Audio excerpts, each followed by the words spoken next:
Selamat pagi. Pada kesempatan kali ini kami akan mempresentasikan mengenai digital marketing usaha salah satu teman kami. Kami dari kelompok 10 ada Putri Zevanya, Raihan, dan saya sendiri Regita Widianti. Digital marketing untuk cakupan konsumen yang lebih luas. Jadi bisnis atau usaha yang akan kami tinjau merupakan usaha salah satu teman kami, namanya Nur Ismi Aini, yang bergerak di bidang kecantikan, yaitu masker organik beserta toolsnya, ada kuas, terus wadah, kemudian ada juga beberapa produk whitening untuk memutihkan kulit. Usaha ini berdiri pada 6 Agustus 2020 di Medan. Target pasarnya sendiri ada pelajar baik dari kalangan SMA, SMP, serta mahasiswa atau mahasiswi.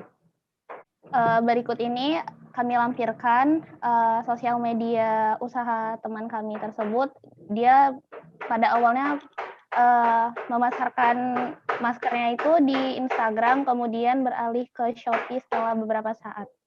Pada awalnya Shopee teman kami ini dia star seller, tapi karena lokasinya berpindah, jadi target pemesanannya tuh nggak sesuai sama target star seller yang udah ditentuin Shopee, jadi peringkatnya turun ke peringkat Shopee yang biasa.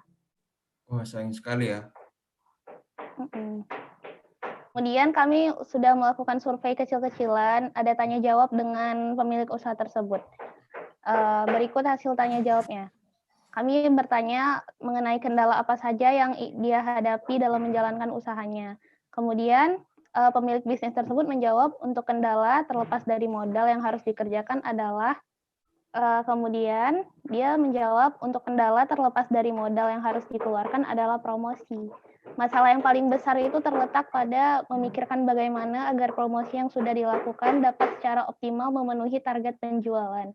Kadangkala tidak bisa ditebak harus mengejar pasar yang seperti apa. Kemudian kami mengajukan pertanyaan kedua, sebelumnya apakah Anda sudah melakukan beberapa teknik pemasaran? Kalau sudah, bagaimana Anda melakukan pemasarannya dan berapa tingkat keberhasilannya dalam menggait konsumen?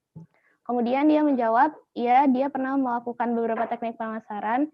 Pada awalnya karena modal yang terbatas, pemilik usaha tersebut hanya melakukan promosi dengan cara meminta bantuan kepada teman-temannya untuk melakukan promote akun jualannya di IG dan meminta teman-temannya untuk follow akun Shopee dan Instagram-nya. Kemudian tingkat keberhasilan pada saat itu tidak terlalu besar, namun sudah ada beberapa produk yang terjual laku. Slide selanjutnya.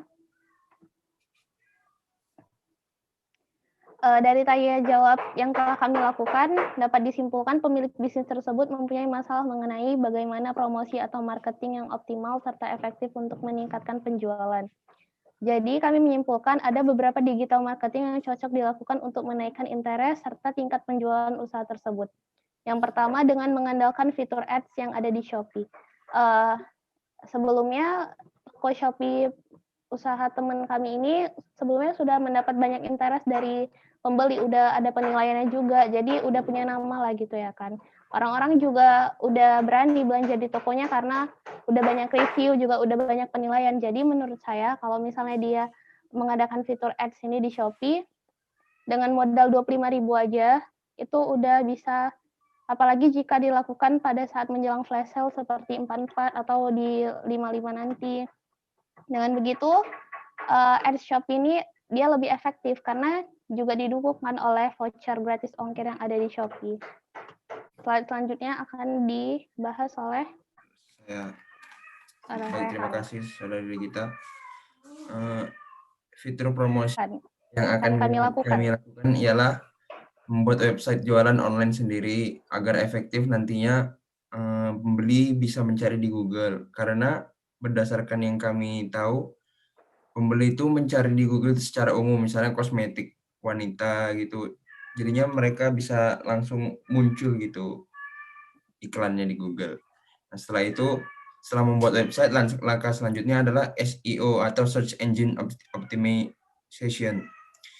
SEO sendiri dilakukan untuk mengoptimasi agar website toko online tersebut punya ranking yang bagus pada hasil mesin pencari. Karena banyak orang malas berpindah ke halaman 2 saat mencari sesuatu di mesin pencari. Oleh karena itu, SEO penting jika owner mau web jualan online-nya mudah ditemukan, calon pembeli, dan mendapat traffic yang tinggi. Slide berikutnya akan dibacakan oleh teman kami, Putri Zivanya.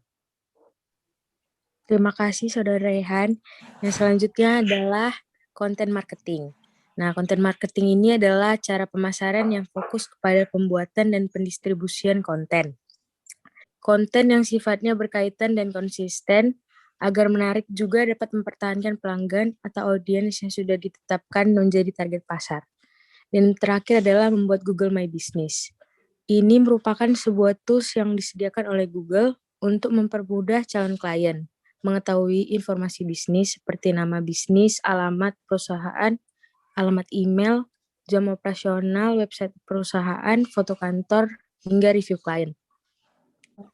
Sekian presentasi dari kami yang kemudian akan direview selanjutnya oleh dosen pengampu kami. Terima kasih, selamat pagi.